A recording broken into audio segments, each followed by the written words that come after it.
importantes de todos los países del Extremo Oriente, que es la tradición budista, que se originó en la India, aunque hoy día su gran raíz no está precisamente en la India, sino en el resto de los países del Extremo Oriente, y coincidiendo con que en este mes de mayo, el viernes pasado más exactamente, estuvieron celebrando una de las festividades más importantes de la tradición budista, que es la festividad de Wesak.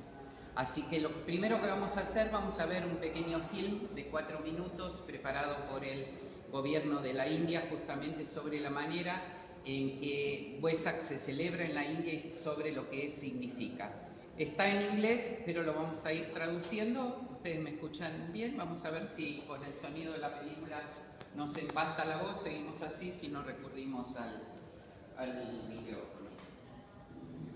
Celebrando el Buda Purnima. Purnima es la festividad que transcurre en las lunas llenas, y en este caso se trata de la luna llena de mayo. Hace 2500 años, en una noche de luna llena, nació un príncipe. Él dejó toda la vida terrenal para buscar una luz que iluminara el camino de la vida para todos los seres, y este príncipe fue llamado Siddhartha Gautama. Luego de 49 días de estar meditando bajo un árbol, Gautama obtuvo la iluminación y entonces pasó a ser llamado Buda, el iluminado o el despierto también.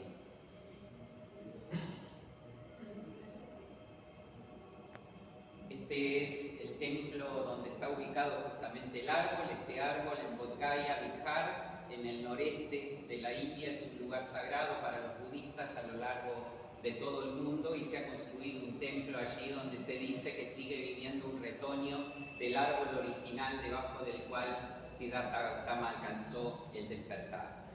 Y aquí tenemos algunas de las imágenes de cómo se celebra justamente en Wesak esta festividad.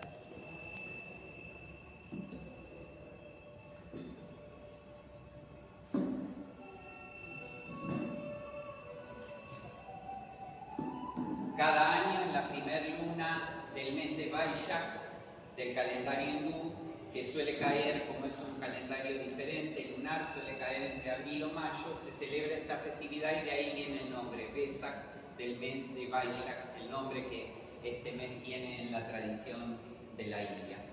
A veces, no en todos los países de la tradición budista celebran en la misma luna, a veces celebran en la luna siguiente, o sea que van a escuchar de pronto de acá a 3 o 4 semanas que en algunos países se está celebrando Vesak. Estos son los alrededores justamente del templo llamado Mahabodhi, o sea, el templo de la gran iluminación, en la localidad de Bodh Gaya, cerca de la ciudad Gaya, un centro tradicional de peregrinación en la India. Y aquí vemos a los devotos realizando las ceremonias habituales que uno ve en los templos, que es lo que se llaman las circunvalaciones. Esto es girar alrededor del templo con el hombro derecho apuntando hacia el centro del templo. Aquí están las ofrendas que se hacen siempre con flores, con inciensos o saumerios. Monjes de distintas tradiciones, los que ven allí con túnica bordó son los que pertenecen a la tradición tibetana. Esos son esos que ven circulando, que suelen ser vistos en los templos budistas.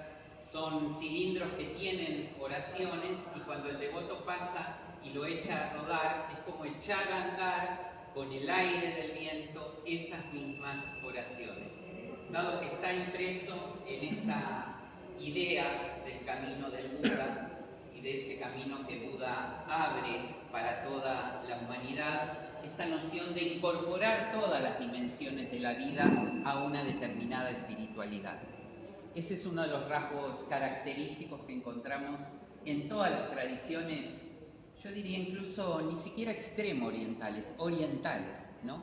Esta integración de la espiritualidad o de la religiosidad. Adelante, pasen si quieren sentarse, por favor. ¿Está ok? ¿Está el micrófono por ahí? A ver. Sí. ¿Cuál es por el fondo?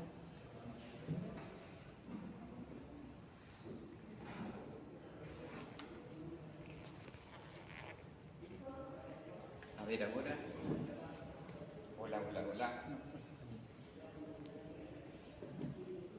Hola, hola, hola.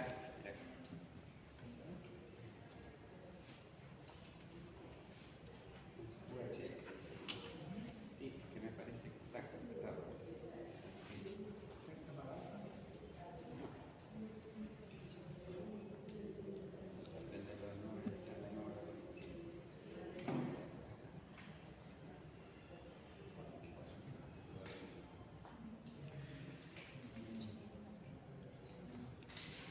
Hola, hola, hola, hola. Hola, hola, hola. Hola. En estas culturas encontramos esta noción de integrar la espiritualidad, la religiosidad. Todas estas son palabras que pertenecen a nuestra cultura y a veces no se adaptan estrictamente o exactamente a cómo esto se manifiesta en estos pueblos, pero tienen esta característica común de incorporarlo en el cotidiano. Esto es, si hay una religiosidad, si hay una espiritualidad, esta no va a consistir en lo que ocurre de los muros del templo hacia adentro, sino que se parte de que el universo es un gran templo. De hecho, los templos tradicionales de estas culturas... Buenas tardes. Si quieren pueden tomar asiento. Acá hay lugares abiertos. Los templos tradicionales de estas culturas justamente buscan reproducir en ellos mismos los principios de ese gran cosmos en los que nosotros los seres humanos nos encontramos y también de ese pequeño cosmos que somos nosotros. En una de las actividades que tenemos previsto en este ciclo y que vamos a hablar justamente de los templos de la India a partir de unas piezas que están aquí presentes en el museo, vamos a ver cómo están construidos simbólicamente, aritméticamente, orgánicamente, buscando generar esa interacción, esa integración de la dimensión humana con la dimensión cósmica y con la dimensión divina. Cuando estas tres dimensiones conjugan, eso es lo que llamaríamos en una cultura oriental lo sagrado. Esto es, hay sacralidad cuando el mundo humano, el mundo cósmico que nos rodea, cuando decimos cósmico decimos el resto de los seres humanos y el resto de los seres vivientes, y ahí hablamos no solo de los seres vivientes movientes, sino los seres vivientes como la tierra, como las piedras, todos los seres vivientes se integran y se integran con la dimensión de lo que genéricamente podríamos llamar la divinidad. Ahí aparece la sacralidad de estas tradiciones. Y la tradición budista, que se origina en la India, pero que trasciende las fronteras de la India y de hecho en algún momento en la India desaparece y sin embargo continúa como una de las fuerzas espirituales más importantes de los países del Extremo Oriente, China, Japón, todos los países que antes conformaban la llamada Indochina e incluso hasta Indonesia. Bueno, nos vamos a ir guiando hoy con algunas imágenes y además con una particularidad que tenemos, que es lo que nos motiva en esta charla, es una pieza que tenemos aquí, que la observamos allí, es una pieza que es lo que llamamos el Buda de Sarnath, dado que proviene justamente de esta ciudad, una de los 4 lugares importantes que la India tiene para la tradición budista, así como en algún momento a lo largo entre el siglo X y el siglo XII el budismo desaparece de la India por múltiples factores históricos. A partir del año 59, cuando el Dalai Lama escapa del Tíbet y es refugiado por el gobierno de la India, se vuelve a establecer orgánicamente en India la presencia del budismo. Pero a pesar de eso, a lo largo de toda la historia, hubo siempre permanentemente peregrinaciones de budistas a distintos lugares que son centrales para la vida de Buda, porque Buda nació en la India, o en realidad hoy día ya tendríamos que decir Nepal, pero originariamente territorio de la India. Su iluminación transcurrió en esta ciudad que hemos visto, en Bodh Gaya, y su muerte ocurre en una ciudad que está muy cercana, en un lugar que está muy cercano justamente a la propia India, Y el inicio de su enseñanza, lo que se conoce como el Sermón de Benarés, o en realidad el sermón que echa a andar la rueda de la enseñanza de la India, transcurre justamente a 10 kilómetros de la ciudad de Benarés, en el pueblo de Sarnath. Y por eso es tan central este Buda y la tradición artística que vamos a ver hoy, que se origina allí, porque además desde Sarnath se exporta, digamos, hacia todos los países de la tradición budista un determinado ideal de espiritualidad y un determinado canon estético. Así que vamos a aprovechar las imágenes y vamos a aprovechar también la pieza que tenemos aquí en el museo y que además agradecemos que han podido moverla hoy y ponerla al acceso para que podamos trabajar con ella a lo largo de la charla. Vamos primero a comenzar con algunos elementos de referencia. Hemos hablado recién de la celebración del Wesak. Se dice que en esa misma fecha transcurren 3 de los momentos centrales de la vida de Siddhartha Gautama: cuando nace, cuando alcanza la iluminación o el despertar y se convierte en el Buda, y cuando parte de este mundo a los 80 años, lo que en la tradición de la India se llama la gran liberación o el Mahaparinirvana, como dirán en la propia tradición de India. Avancemos entonces. Siddhartha Gautama avanzamos, un príncipe que cuando nace es, como suele ocurrir con estos personajes, es concebido de una manera, llamaríamos nosotros, milagrosa, porque hay un relato que cuenta que Buda desciende en forma de un elefante y penetra en el vientre de su madre durante el momento del sueño. Y cuando nace es acompañada su vida por una serie de acontecimientos muy particulares y con una serie de vaticinios particulares.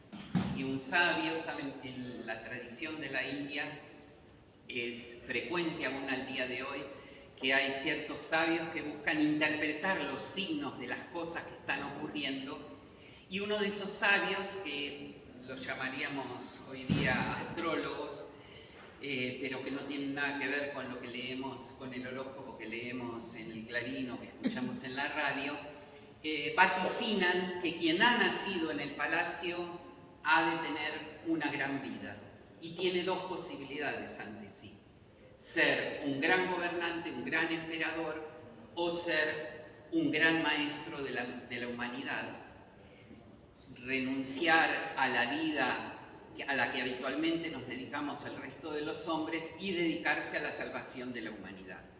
No hace falta mucha imaginación para darnos cuenta que era lo que prefería el padre, y por lo tanto trata de diseñar su vida encerrándolo en el palacio para que no tuviera percepción de lo que es la vida en sí misma. Pero como se suele decir, cuando las cosas tienen que ocurrir, ocurren. Y así es que cuando él tiene una cierta edad pide salir del palacio, quiere conocer el mundo, porque vieron, a veces en el alma hay algo que pasa que nos dice que las cosas no son simplemente como las vemos. Esa es una experiencia que todos en algún momento hemos podido tener. Siddhartha la tiene. Siddhartha tiene un nombre muy particular porque Siddhartha quiere decir aquel que consigue aquello que se propone. Y entonces su padre organiza una salida por el pueblo para que vea una especie de Truman Show, ¿no? ¿Se acuerdan esa película en la que hay todo un montaje de lo que es la vida? Entonces organiza para que en los lugares por donde anda Siddhartha se vea todo color de rosa, todo el mundo esté feliz, esté sonriendo. Pero la realidad es que a lo largo de ese camino él tiene 3 encuentros que van a ser decisivos. Se encuentra con una persona enferma, se encuentra con una persona vieja y se encuentra con que de pronto, inexplicablemente, un cortejo fúnebre pasa por delante de donde él se estaba trasladando. Y entonces Siddhartha se siente muy conmovido por esto, porque él siente que, bueno, porque le pregunta a su cochero, ¿qué es esto?, ¿no? Y le cuenta, bueno, es un enfermo. Ah, un caso excepcional. No, le dice, todos los seres humanos enfermamos.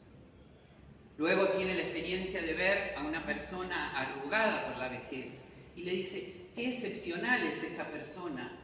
Y su cochero vuelve a decirle, no es excepcional, todos en algún momento seremos viejos. Esto ya lo deja muy intranquilo y esa intranquilidad se cierra cuando se cruza con el cortejo fúnebre y él se entera que todos hemos de morir algún día. Con lo cual decide interrumpir su visita a la ciudad, retorna al palacio y cuando está entrando en el palacio, si quieren, los que quieran, si quieren tomar asiento, tienen algunas sillas, así que acérquense tranquilos. Cuando está retornando al palacio, ve a la vera de la entrada del palacio, debajo de un árbol, alguien que está sentado meditando. Y pregunta, ¿qué es lo que está haciendo este hombre? Está meditando. ¿Y qué es meditar? Es tratar de encontrar una salida al propósito de la vida. Y esto entonces queda rodando en la cabeza de Siddhartha, y Siddhartha decide entonces dejar su vida en el palacio. En ese momento ya se encontraba casado, ya había tenido un hijo, y en la noche, cuando nadie lo ve, observa por última vez a su hijo y a su esposa mientras duermen. Dice la tradición que es la primera y anteúltima vez que Siddhartha llora en la vida, pero él está convencido de que lo que va a encontrar es una respuesta que va a servir para su esposa, para su hijo y para el resto de los seres humanos. Y así es que se lanza a tratar de encontrar alguna salida, va conociendo distintos maestros, en algunos momentos se convierte en una asceta, y esta es justamente una imagen tradicional del arte gándara al que ahora vamos a referir, y se convierte, como vemos ahí, en el más terrible de los ascetas. Vivía casi, podríamos decir, del aire, y luego se convierte incluso en el maestro de todos los ascetas empiezan a seguirle, pero él siente que antes era un hombre rico y lo tenía todo, ahora es un asceta que ha renunciado y no tiene nada, pero su insatisfacción sigue tal cual. Y en ese momento se produce un encuentro o dos encuentros. En primer lugar, una mujer conmovida al verlo en este estado le acerca un pote de arroz. Y él se da cuenta que no tiene sentido seguir por este camino porque por ahí no va la respuesta. Y en segundo lugar, una vez que comienza a comer el arroz, estaba a la vera de un río y pasa en un bote un músico enseñándole a un discípulo a tocar un instrumento de cuerdas. Y Siddhartha escucha que le dice, no, si estiras demasiado la cuerda se va a tensar tanto que se va a romper. No, si ahora la dejas tan floja no va a poder sonar. Tienes que encontrar la tensión justa.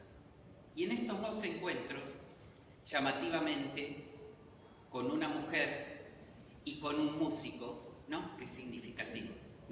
La voz femenina y la voz del arte le dan a Siddhartha la pista que necesitaba, lo que luego él va a llamar el camino del medio.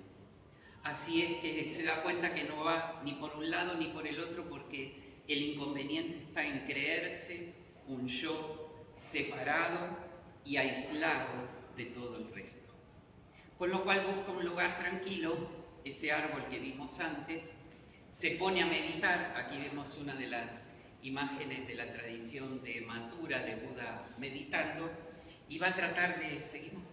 Y va a tratar entonces de encontrar esa respuesta. Aquí lo volvemos a ver a la izquierda en la tradición de Gándara, y va a tratar de encontrar esa respuesta. Y finalmente dice la tradición que luego de 49 días y luego de todo un proceso que en los textos de la tradición se relata sobre las llamadas tentaciones de Buda, esto es, aparentes personajes míticos que se le van apareciendo, pero que son las personificaciones de todos sus propios obstáculos interiores, de todas sus propias sombras interiores, finalmente alcanza lo que la tradición ha llamado el despertar, y por eso se lo llama Buda, o a veces más popularmente la iluminación, ¿no? ¿Vieron como cuando decimos nosotros, se me hizo la luz, se me encendió la lamparita, ¿no? Es una experiencia habitual. Y a partir de ahí vuelve a relacionarse con los seres humanos, se encuentra con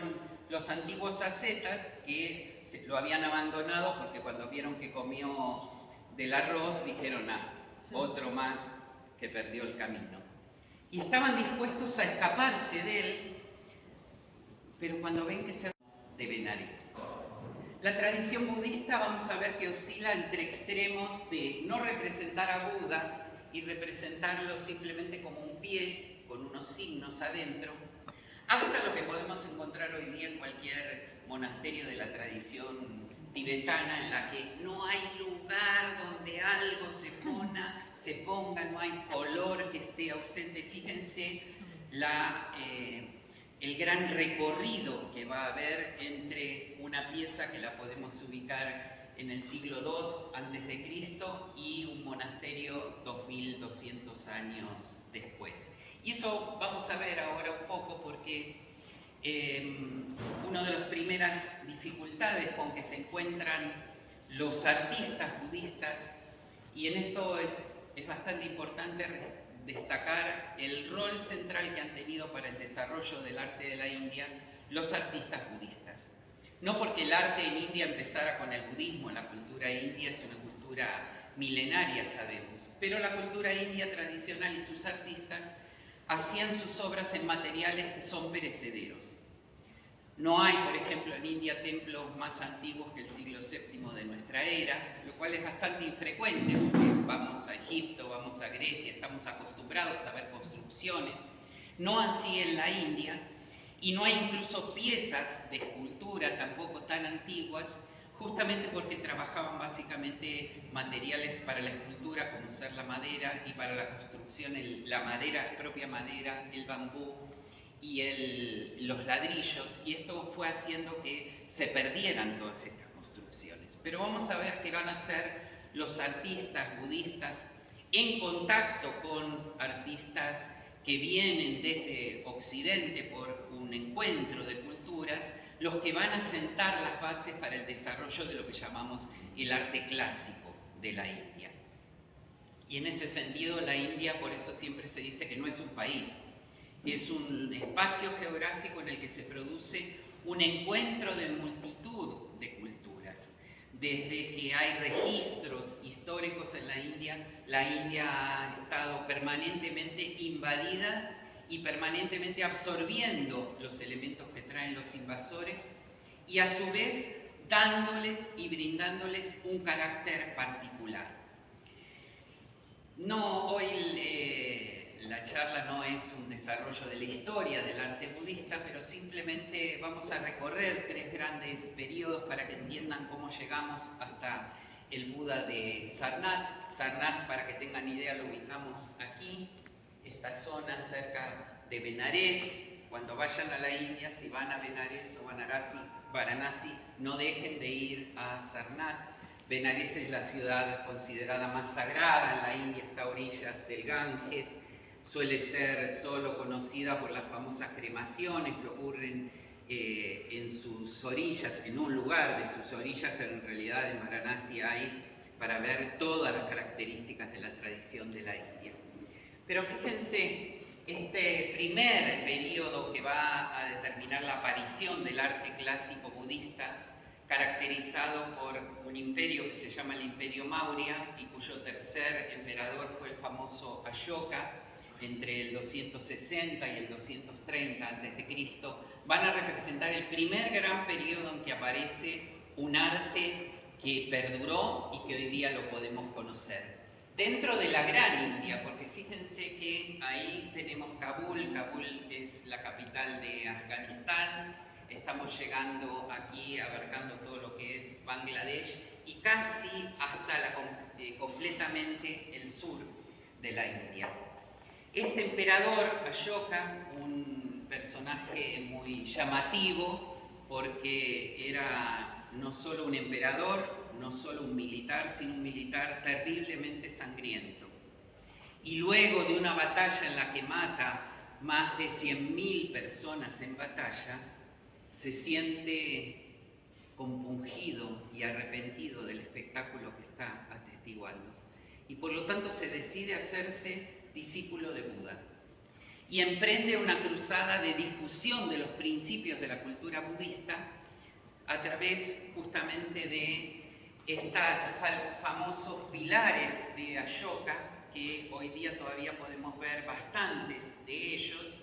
Eran columnas redondas, como si uno las viera en detalle va a ver que son estilos arquitectónicos muy influenciados por toda la cultura del Asia Central, que es la cultura en relación con la cual los artistas budistas comienzan a desarrollarse. Tengamos presente que India estuvo siempre presente para la cultura europea y estuvo presente como lo que siempre fue, esto es, el país de la riqueza. Paradójicamente hoy día decimos India y en lo primero que pensamos es en Calcuta y pobreza. Y eso es lo que pasó en la India a partir del año 47 a consecuencia de la famosa partición. Cuando los ingleses llegan a la India en el año 1700, India producía el 25% del Producto Bruto del mundo. Y por eso históricamente India fue el lugar al que todo el mundo quería ir para traer cosas. Cuando los ingleses se van en el año 1947, India producía el 0,7% del Producto Bruto. Y conocemos en detalle las famosas historias de que el algodón era tomado de India, llevado en barcos a Londres, confeccionado en Londres y las mismas prendas volvían a la India, o el famoso tema de la sal, y por eso tan significativo esto que Gandhi realiza con su marcha de la sal. India fue pobre no azarosamente ni producto de sus propias decisiones, sino como resultado de todo este proceso en el cual India no estuvo ausente desde ya. Por eso Gandhi decía, no nos tenemos que liberar de los ingleses, tenemos que liberarnos de nuestras propias esclavitudes y de nuestras propias limitaciones. Y por eso el gran lema del otro gran héroe del renacimiento de la India, Swami Vivekananda, era despierta India. No andaba vociferando váyanse ingleses, porque era inexplicable que apenas entre comillas, un ejército de entre 30.000 y 40.000 oficiales del Estado inglés pudieran dominar a 500 millones de personas. Eso solo se producía porque India estaba dormida. Cuando India se despierta, recupera ese lugar y por eso hoy día escuchamos que se dice asombrado, India está nuevamente en el lugar en el que en su historia siempre estuvo, excepto en ese periodo. Pero este es tema de otra charla. Entonces, Ashoka, en el siglo III a.C., está 100 años después de que Alejandro Magno llega a la India. Y sabemos que Alejandro, ahí donde iba, fundaba ciudades y llevaba arquitectos y escultores. Parte de esos arquitectos y esos escultores y ese flujo de la cultura helénica va a continuar y justamente Ashoka lo que va a hacer es tomar toda esta tradición y ponerla al servicio de la difusión del mensaje de Buda. En estos pilares que se construyen en toda la India, de los cuales quedan al día de hoy unos 20 o 30, pero había cientos, están inscritas los mensajes de la enseñanza de Siddhartha Gautama, del Buda, representado originalmente nunca con forma humana. Hay un proceso muy interesante de la equivalencia de lo que ocurre con la representación de la imagen de Buda con la imagen de Jesús, que ocurre un proceso bastante similar y parte tiene que ver con la influencia romana de la escultura y de la arquitectura greco-romana, que incide justamente sobre la formación del arte budista. Ese que ven ahí, esos 3 leones, en realidad son 3 representaciones de Buda, porque se dice que cuando Buda pronuncia su primer sermón, es como, vieron que, claro, nosotros no tenemos leones, ni tenemos elefantes, y en la India usan los animales que tienen, pero ¿qué caracterizan? Cuando en el bosque ruge el león, nadie lo toma no pasa desapercibido, es la gran voz de la selva. Buda fue la gran voz de su época y se lo representa 3 veces a través del león, se lo representa también a través de la rueda, que ahora vamos a ver que es uno de los símbolos más utilizados, a través del toro y a través del elefante. el toro porque es símbolo de la fuerza y el elefante, que vamos a ver que tiene múltiples símbolos en la tradición de la India, pero mayormente de la sabiduría. Primer gran aparición del arte budista en la India. Aquí están devotos adorando a Buda en el árbol, pero Buda no está. Pero todos saben que ahí está Buda. Es una presencia en la ausencia la que transcurre en este primer tiempo, porque los artistas no encuentran que pueda haber una forma humana que exprese quién fue ese ser que parecía tan sobrehumano. Lo mismo pasa allá, están los pies de Buda, y esto incluso a veces se dice, esto es propio del budismo, en realidad en la antigua tradición védica y en las representaciones de las antiguas divinidades védicas también había ocurrido ya este proceso. No lo sabemos por las piezas, porque no tenemos piezas, como les decía, pero sí lo sabemos por los textos que mencionaban las representaciones no formales y no humanas de las divinidades védicas. En la India dicen que la vida, que es sufrimiento, enfermedad y muerte, es como una rueda. ¿Vieron? Nosotros diríamos modernamente que es como una planadora que pasa y ya sabemos cómo quedamos cuando pasa esa planadora. Y por lo tanto hablan de esa rueda como la rueda del samsara, la rueda del dolor que implica estar vivo. Y entonces metafóricamente se dice que cuando Buda habla por primera vez se echa a andar otra rueda, pero que va hacia el otro lado. No es una rueda centrífuga, sino es una rueda centrípeta, que hace que podamos volver hacia el centro y comprendamos cuál es la esencia de la vida. Porque la experiencia de Buda es que hay en cada uno de nosotros una dimensión que no está sujeta ni a la enfermedad, ni a la vejez, ni a la muerte, y que nos permite vivir en un estado de plenitud que, conforme a la tradición budista, suele ser descrito como un estado negativo. Esto es negativo no valoración como valoración, sino que no se dice cómo es ese estado, sino que se dice qué es lo que no pasa en ese estado. Y lo que no pasa es justamente que no hay dolor, nirvana, no hay experiencia dolorosa. ¿Cómo es? El Buda diría, siéntate y meditemos. Entonces se echa a andar la rueda del Dharma, y aquí tenemos sintetizado todo lo que vamos a decir hoy sobre la enseñanza de Buda, que él mismo la sintetizó en ese primer sermón que da cerca de Benares, en el Parque de las Caselas de Sarnath.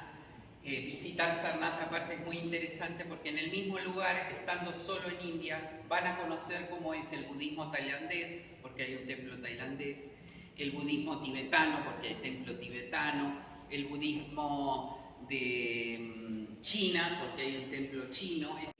Estar cerca de aquello de lo que no quiero estar cerca es sufrir, estar lejos de aquello de lo que sí quiero estar cerca es sufrir, el cuerpo sufre, la mente sufre, esta es la condición de la existencia. A veces se ha hablado del budismo pesimista, como si fuera un pesimista un médico que nos describe qué es lo que estamos pasando, qué es lo que nos está pasando. Vamos al médico para que nos diga qué nos pasa, no para que nos diga como nuestros amigos, no, pero si no es nada, ya se te va a pasar, no importa, tomate una aspirina. Bueno, Buda fue ese médico, pero ese médico diagnosticó que ese sufrimiento o que ese dolor, después en las tradiciones budistas se hace una distinción, pero aquí la distinción no es relevante, que ese sufrimiento o ese dolor es causado por la ansiedad, el deseo desmedido, la ambición, la avaricia, toda una serie de factores psicológicos que hacen que estemos siempre fuera de nosotros y esclavizados a los que no somos. Pero lo más importante es lo que dice la tercera verdad, Nirodha, que Buda tiene la experiencia de que todas esas fuerzas pueden cesar y de que hay una cura para esta enfermedad, que se puede remover la causa por la cual sufrimos. Tercera verdad, es posible. Nir aparece otra vez como el nirvana, quiere decir la eliminación de la causa que nos vuelve enfermos de sufrimiento. Y el cuarto, que es llamado el camino, o también llamado el noble óctuple sendero, un camino de 8 prácticas, de 8 maneras de encarar la vida para poder remover esta enfermedad. Buda lo ha recorrido y sabe que todos, por el hecho de ser seres humanos, podemos recorrerlo. Esa es la enseñanza entonces que Buda comienza a transmitir. En la tradición de la India esa enseñanza se llama Dharma, por eso se dice echa a andar la rueda del Dharma. De hecho, nuestra imagen, en las imágenes de la India y en particular en las tradiciones budistas, van a ver siempre que las manos están en gestos que son significativos. Esos son llamados mudras. Y en este caso nuestra imagen es justamente la imagen de Sagnat, en que Buda está dictando su primer sermón, que se lo llama popularmente el sermón de Benarés, pero en realidad el nombre técnico en los textos es el sermón de la puesta en marcha de la rueda del Dharma. Y el gesto, el mudra que ustedes ven ahí, es estrictamente ese. Las culturas artísticas del Oriente, para ser para ser apreciadas, requiere conocer el lenguaje en el que están expresadas. Ustedes me están entendiendo, o espero que me estén entendiendo, porque hablo un lenguaje que ustedes comprenden. Pero si yo de pronto me pusiera ahora a hablar en griego, bueno, no sé si alguno comprendería. Podría estar diciendo cosas interesantísimas, pero no podríamos comprenderlo. En las artes del Oriente existe un lenguaje de las manos, un lenguaje de las posturas, un lenguaje de los ojos, que es lo que a veces hace tan difícil apreciarlo, y por eso es tan importante este tipo de eventos que hacemos para poder profundizar en él, para poder comenzar a convivir con esos lenguajes y poder apreciar. Cuando uno va a ver una danza, el bailarín está contando con las manos, está contando una historia. Para nosotros puede ser maravilloso, mirá cómo mueve las manos, pero está contando una historia. Y está acostumbrado a que quienes lo ven bailar conocen el lenguaje de señas, porque el bailarín no puede hablar, y por lo tanto entiende la historia que está contando. Y a veces, vieron, nos pasa ante eso como le pasaría a alguien que es sordo y escucha algo y ve a alguien que está hablando, pero no entiende lo que está diciendo. Aquí entonces lo tenemos justamente a Buda enseñando el Dharma. Y el Sangha es el grupo, la comunidad de seres humanos que comienzan a compartir las enseñanzas de Buda. Aquí en Buenos Aires hay varias comunidades budistas, budistas tibetanos, budistas chinos, budistas japoneses, y cada tanto hacen ceremonias en que dicen, hoy toman refugio en Buda los determinados devotos.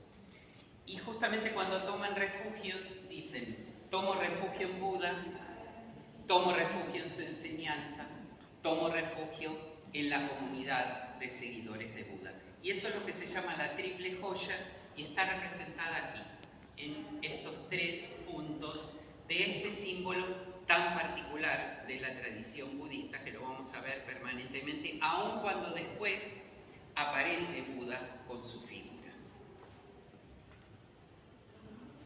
¿Vamos bien? Sí. Después al final, si algo quedó que no se entiende, damos un pequeño espacio para preguntas. ¿Sí? ¿Les parece? Fíjense el Buda en ausencia. Vimos en primer lugar el pie, ya lo habíamos visto, la rueda, la triple joya, nuevamente la rueda. Aquí está el trono en el que Buda solía predicar, todos los devotos, los siervos que están asistiendo al sermón de Benarés, la rueda que está comenzando a funcionar. Todo esto forma parte de esta primera época durante el gobierno de Ashoka y en lo que se llama el arte budista primitivo, que es un arte, como decimos, simbólico. Y empieza a aparecer un primer tipo de construcción típicamente budista, que es lo que se llama técnicamente una stupa. Este es un tipo de construcción que ya existía en la tradición de la India, era un monumento funerario que se utilizaba para rendir homenaje a cuando moría un gran funcionario público, un gran emperador. Se ponían sus cenizas y se construía una especie como de gran montaña a su alrededor. Este comenzó a ser la primer forma arquitectónica que la tradición budista desarrolla, básicamente para preservar las reliquias de Buda. El budismo sintéticamente, después de que Buda muere, genera dos grandes tradiciones, una que va hacia el sur y otra que va hacia el norte, y que genéricamente suelen ser llamadas del pequeño vehículo y del gran vehículo. ¿Por qué? Porque Buda utilizaba la imagen de llegar a lograr ese estado de salud como cruzar el río. ¿Cuál río? El río de la vida, que no es fácil cruzarlo. Todos ya, los que están aquí, tienen algunas décadas encima como para saber que no es sencillo cruzarlo. Por eso Buda hablaba de la metáfora de llegar a la otra orilla. Y se diseñaron dos estrategias. Algunos decían, vos tenés que ocuparte de llegar vos. Porque si te ocupas de que lleguen otros, no vas a poder ocuparte de llegar vos. Y entonces surge una tradición que en general es la que va hacia el sur, como les digo, y que aún hoy día está presente en Sri Lanka, básicamente, la tradición más minoritaria de la tradición budista, técnicamente llamada Hinayana o del pequeño vehículo, que parten con esta noción. En cambio, en el norte de la India, y desde el norte luego se extiende hacia el resto de los países del Extremo Oriente, se parte de que las barcas tienen que ser grandes para que entremos todos.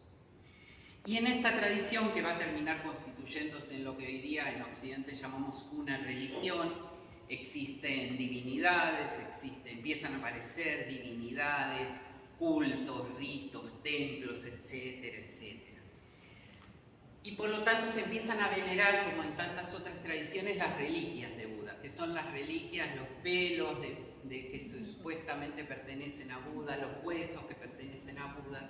Y para preservarlos empiezan a construirse en India estas stupas. Esta en particular es una de las mejores conservadas en el medio de la India, en el estado de Madhya Pradesh, la stupa de Sanchi, con toda una cantidad de elementos muy simbólicos de los templos. No los vamos a recorrer hoy, pero simplemente para que tengan noción de este recorrido de la tradición estética budista en el caso de la arquitectura. Hoy nos vamos a quedar con la escultura. ¿Cuál es el desafío al que se enfrentan los maestros artistas budistas? ¿Cómo hacer para que la materia sea capaz de reflejar lo que este ser que caminó entre nosotros mostró? El mismo desafío con el cual se encontraron los primeros artistas de la tradición cristiana, y que incluso lo primero que se les ocurrió fue la misma respuesta que los artistas budistas dieron. La famosa imagen del pez, que es tan característica en todas las primeras tradiciones cristianas, del cordero. Nunca encontramos la representación de Jesús como reflejo de su presencia. El gran logro del arte clásico budista va a ser poder encontrar respuesta a esta pregunta. Las primeras respuestas la van a encontrar dos culturas que están ubicadas en dos zonas. En esa zona de lo que hoy día es Afganistán, donde se va a desarrollar la cultura de Gándara, y en esta zona cercana a Delhi, en una ciudad muy significativa para la propia tradición hindú, porque es la ciudad en la que se dice que nació Krishna, uno de los personajes centrales de la tradición hindú, que es Mathura.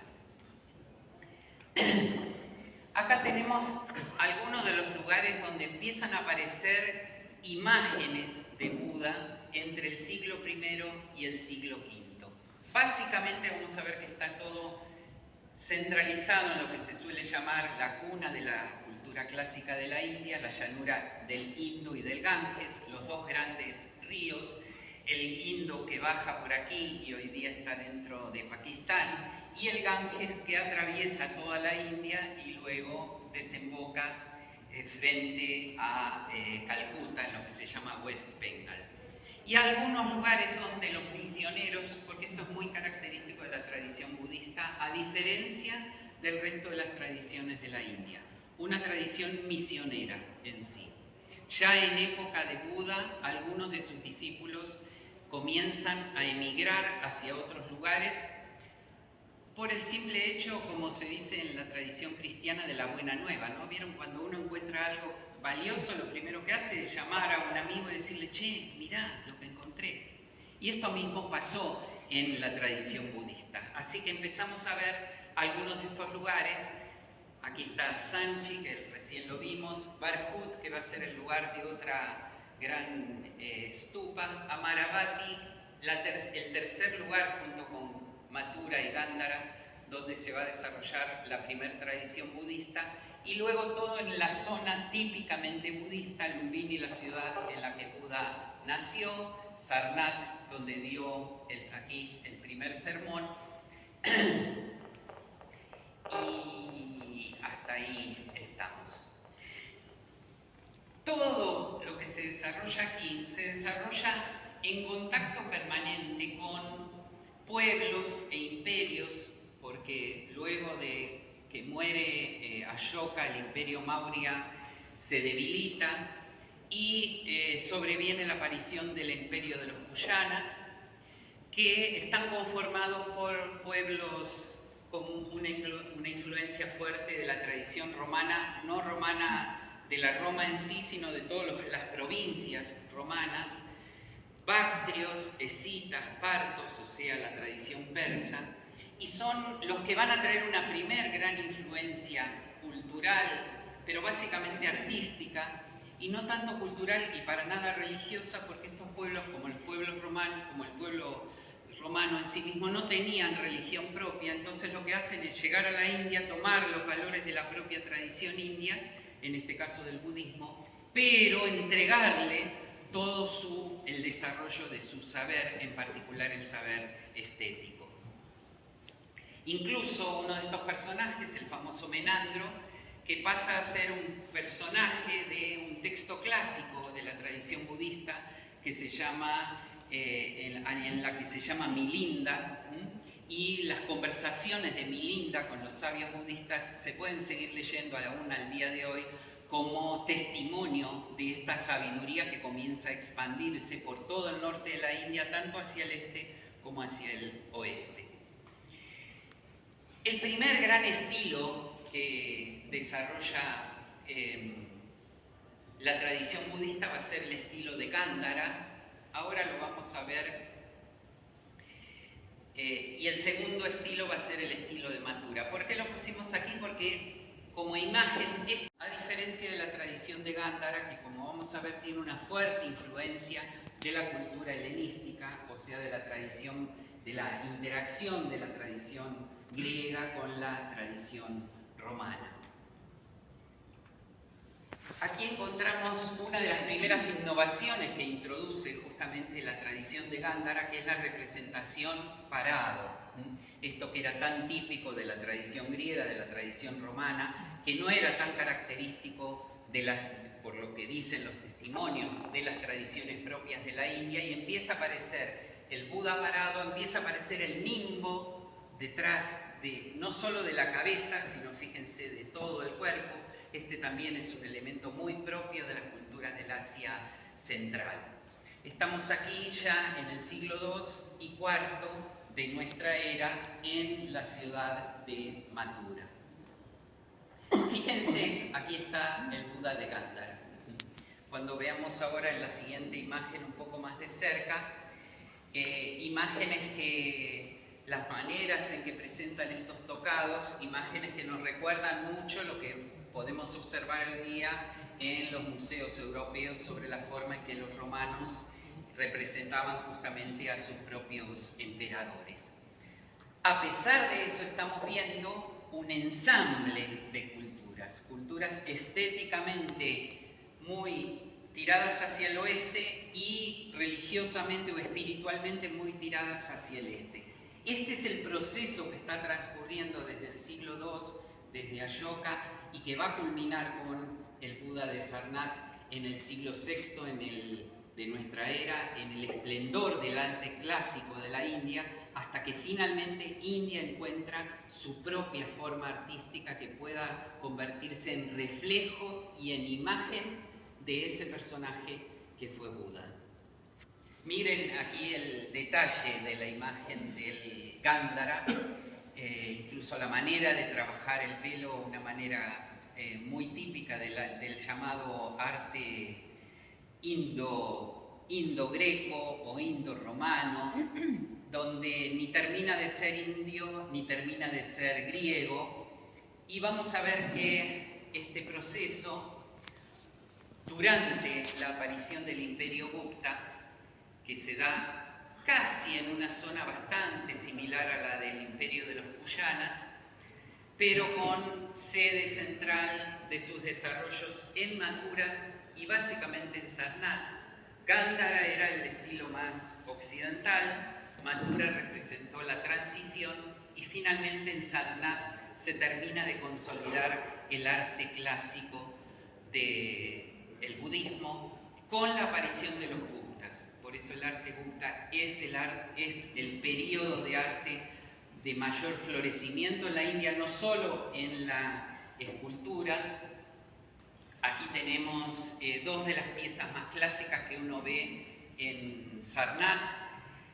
Esta es la pieza, no es la pieza la vamos a ver ahora, es otra representación muy similar a la pieza de la cual proviene esta copia en bronce del Museo de Arte Oriental, pero representa ya el tipo consumado de Buda, que incluso hoy día cuando uno dice el Buda, uno piensa en esa imagen que desde el siglo V y desde India se va a expandir a todo el resto del mundo budista como el ideal de este ser que estaba en la tierra pero se elevaba hacia el cielo, que miraba, como vamos a ver ahora, uno de los rasgos característicos es que los ojos no están ni totalmente cerrados ni totalmente abiertos, esto es, miraba hacia afuera y miraba hacia adentro y por lo tanto involucraba la totalidad de la existencia. Durante los Guptas aparecen algunas de las creaciones más desarrolladas de la cultura de la India, no solo en el caso del arte, con sus famosos 9 poetas. Los Gupta se jactaban de que tenían 9 poetas a los que podían recurrir. La estrella de todos, que fue el famoso Kalidasa, que escribe la clásica obra Shakuntala, entre tantas otras, pero tenía otros 8 de primera línea a quienes se podía recurrir. El desarrollo en las matemáticas, Aryabhata, el famoso creador de la matemática decimal, el inventor, entre comillas, del cero, al que le debemos que los teléfonos nuestros hoy día funcionen con la lógica binaria, que es el primero que en el siglo V descubre el movimiento de rotación y calcula la duración del movimiento de traslación de la Tierra en 365 comas y algunos decimales. Por primera vez se le pone nombre a los 7 días de la semana como los conocemos hoy, se establece, se afirma el uso del juego del ajedrez, que también viene de la India, como tantas otras cosas que creemos que vienen de otro lado. Una de las peores decepciones que uno tiene cuando va a India es darse cuenta que el dulce de leche existía en la India. ¿Pueden creerlo? ¿Qué vamos a decir ahora que somos inventores? Las cuevas de Ayanta, las ruinas de Udagiri, de Hogar y Elefanta, el sánscrito y las grandes epopeyas sánscritas, el Ramayana y el Mahabharata y los 18 Puranas, algunas de todas las grandes creaciones del imperio original que está en el museo de Sarnath. Es una pieza en arenisca de un tamaño un poco más grande, más alta y más ancha que esta, y es la imagen clásica en que los artistas budistas resolvieron todos los problemas que les representaba mostrar a través de la materia quién fue Buda y lo que Buda enseñó. Detrás de todo esto hay una complejidad de composición extrema. Se dice que para hacer estas imágenes hay que seguir 32 rasgos mayores y 80 rasgos menores. Estamos en presencia, como decimos, de artes que son terriblemente canónicos en el sentido que el artista no se puede apartar de una serie de principios, pero tiene que ser artista, no puede copiar, porque si copia no estaríamos viendo ni nos sentiríamos impactados por lo que vemos. Es una de las cosas más llamativas de las artes tradicionales, no solo de la India, en cualquier lugar, sino esta confluencia que hay de un marco normativo extremo y dentro de ese marco normativo extremo la gran creatividad de los artistas. Veamos un poco en detalle. Debajo, este es un detalle de nuestra pieza, debajo aquí de nuestra pieza seguimos viendo el valor representativo de los símbolos, porque fíjense que está nuevamente la rueda, en este caso no está de frente, está de perfil, y están los devotos que adoran justamente. El devoto budista cuando ve la rueda no ve una rueda, ve a Buda y sabe que ahí está Buda transmitiendo su enseñanza, así como cuando ve el león o cuando ve la rueda. El pedestal típico de la enseñanza, porque Buda es Buda, su enseñanza y la comunidad. Los tres principios, esa triple corona que antes la vimos simbólicamente en esas tres figuras, la tenemos aquí. La gran figura del Buda, por eso el primer refugio dice: tomo refugio en Buda, en su enseñanza y en su comunidad, porque la espiritualidad es un camino arduo y no todo podemos hacer la de Buda, que es decir, bueno, me quedo sentado hasta encontrar la respuesta.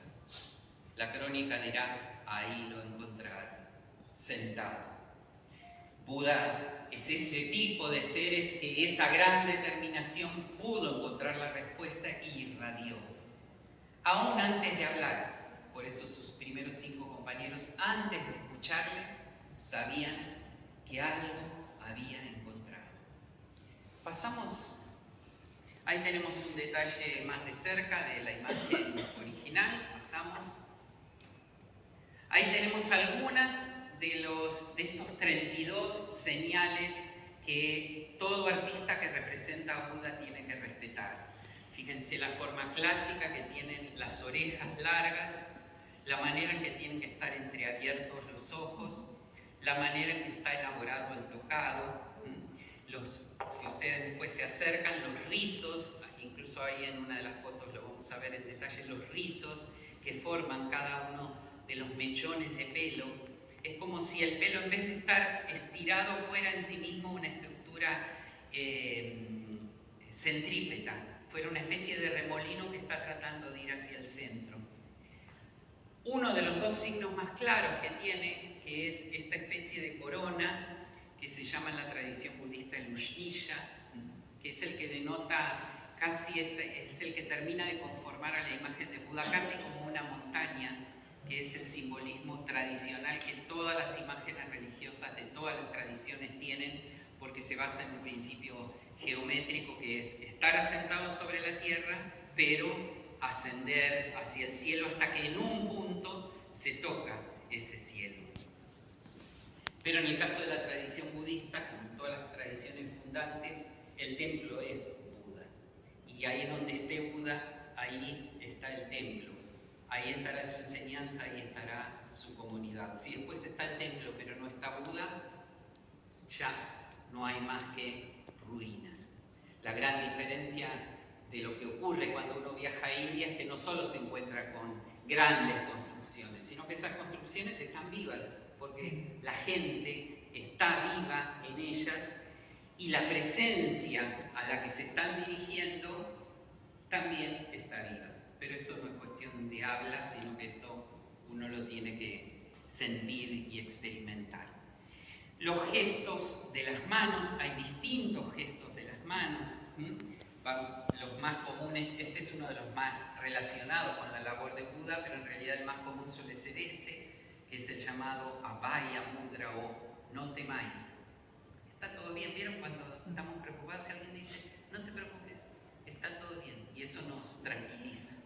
Y esto lo encontramos en las imágenes de Buda y tienen algunas otras, las posturas clásicas de meditación o tomar a la tierra como testigo y muchos otros rasgos, como les digo, que son abundantes y a pesar de eso, cuando uno mira la imagen nos resulta transparente porque no nos detenemos en los detalles técnicos sino en lo que la imagen nos está transmitiendo.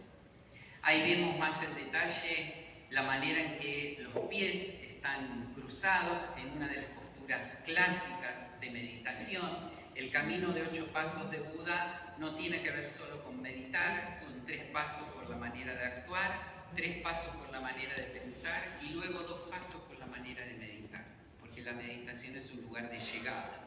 Si uno no transita los pasos previos, cuando se sienta a meditar, se le viene encima todo el caos que nos produce no tener una vida ordenada. Entonces Buda dice, se empieza por la acción, a través de la acción se trabaja sobre el pensamiento, porque el lema de Buda, lo dice el primer aforismo de un texto clásico de enseñanzas de Buda, las condiciones en las que nos encontramos son el resultado de, y si nos lo dejaran a nosotros a llenar ahí, tendríamos un montón de causas y especialmente un montón de personas a quienes poner como causas de lo que nos está pasando. Pero la triste noticia o la alegre noticia que Buda nos da es, son producto de nuestros propios y pasados pensamientos. Esto es lo que nos pasa hoy, viene de algo, de un trabajo que hicimos ayer, nosotros. Hicimos mucho para que hoy ocurriera y para que sufriéramos hoy como sufrimos, no es aleatorio, es fruto de nuestro arduo trabajo. Pero la gran noticia es que nos dice esta frase, es que lo que hoy haga me va a convertir en el amo, no solo de mi presente, sino de mi propio futuro, porque mi propio futuro va a ser fruto de esos mis propios pensamientos. Transformando todo nuestro ser podemos llegar a meditar y podemos alcanzar en la medida en que cada uno de nosotros la puede alcanzar, esta transformación que los artistas de Sarnath lograron reflejar en esta imagen. ¿Los pies están ahuecados? ¿Cómo? ¿Los pies están ahuecados? No, ¿por qué ahuecados? Pareciera, ¿no? No. Lo clásico suele ser, no pasa en esta imagen, lo clásico suele ser que tengan la marca de la rueda también. Pero sí tienen, cuando te acerques lo vas a ver que tienen como ese huequito, digamos así, no apoyan planamente. Vieron, en la naturaleza difícilmente existan las líneas absolutamente rectas, ¿no? Y si hay una de las indicaciones que tiene todo escultor es la redondez de todas las formas. De hecho, la redondez de los hombros, la redondez de los hombros, del codo, de las muñecas, esas son algunos de los 32 caracteres que toda imagen de Buda tiene que tener. Ahí tenemos algunos otros de los mudras.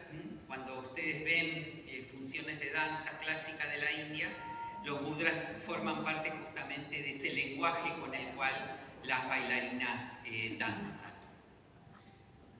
Pasamos un poco más, creo que tenemos alguna más.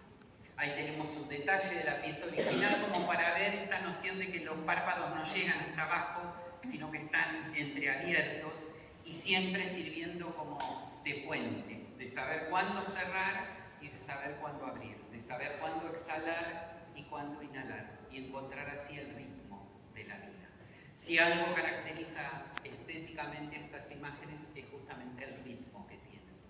Y este principio del ritmo que el artista ha logrado proviene de un trabajo que no es simplemente artístico, de una vinculación que el artista tiene con la propia enseñanza, en este caso de Buda, en el caso de toda la tradición de la India con sus propios valores culturales. Creo que tenemos algún detalle más. Ahí ven claramente la tradición del Buda de Gandhara, tan griego en esa manera incluso de girar la cabeza, a este Buda. Esta es una cabeza de Sarnath, que está justamente también en el Museo de Sarnath y que ha transitado todo ese recorrido para encontrar finalmente, gracias a los aportes estéticos de que le llegan del Oriente, del Occidente, encontrar la propia forma que la India acuñó y que desde allí exportó al resto del mundo budista.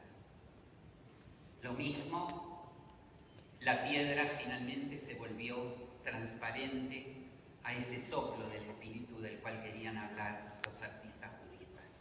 Sí.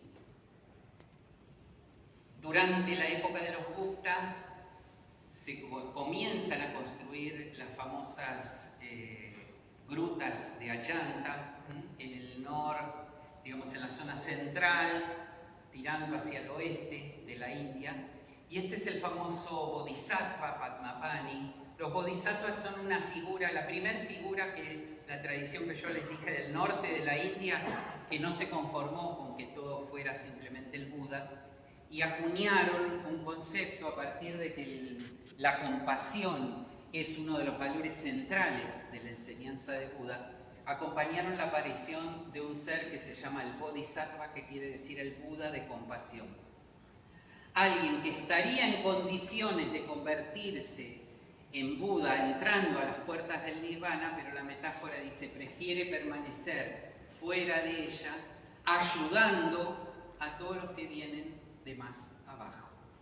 Y esta es una figura que después va a ser muy potente en las tradiciones chinas y japonesas, va incluso a tomar una forma femenina. Creo que tenemos alguna imagen de Kuan Yin aquí, ¿no? Sí. La Kuan Yin es justamente el Bodhisattva, que en India es su nombre y se llama, o es masculino, y se llama Avalokiteshvara. Va a pasar a la tradición china como femenina, siendo la famosa Kuan Yin, y después al Japón como Kannon. Y este es el Buda, el Bodhisattva de la flor de loto, por eso llamado Padmapani, dentro de una de las cuevas de Achanta, una de las joyas estéticas de la tradición de la India.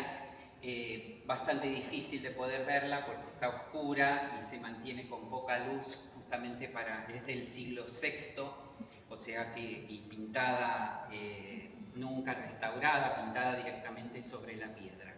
Pero como es uno de los ejemplos más claros de esto que lograron los artistas Gupta, hacer que la materia hable de algo que no es propio del ámbito de la materia. Y creo que con esta me parece, a ver, sí, de ese texto llamado Dhammapada, que es el texto más clásico de aforismos atribuidos al Buda, de donde yo les mencioné ese que nos dice, hacete cargo, ¿sí? Esto es lo que te está pasando, proviene de tus propios pensamientos. Hay uno de esos versos que grafica muy sintéticamente toda la enseñanza de Buda. No hacer el mal, obrar el bien, mantener pura vuestra mente. He ahí la enseñanza de Buda.